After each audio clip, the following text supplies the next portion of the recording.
If your Honda Ruckus won't start, if your Honda Zuma scooter won't start, the first thing to do is to check if there's still charge in your battery. As you can see here, I bought a brand new battery and that was charged from the factory, and I'm getting ready to install it with my mechanics. If it's something you can do by yourself, by all means do it by yourself. The second thing to check if our battery is all good is to check if your spark plug still works. I advise you to change your spark plug if you haven't done that in a couple months, because the old one might be rusted.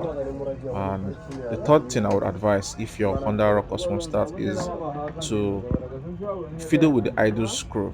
The idle screw under the chair is very, very key when you talk about using a carbureted engine like the Honda Zuma does.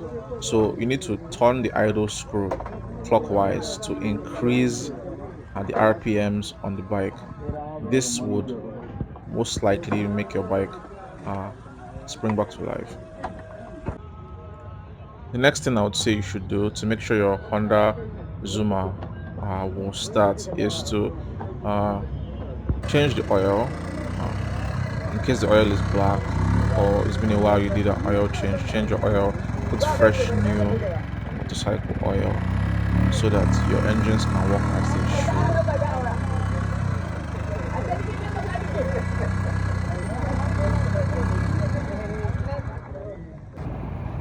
And that's that, guys. As you can see, my Honda Ruckus is coming back home today.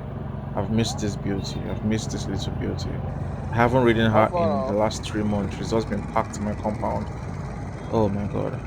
So I hope you learned a thing or two from this video. Try it and see what works for If it your does park Honda anywhere. Zuma.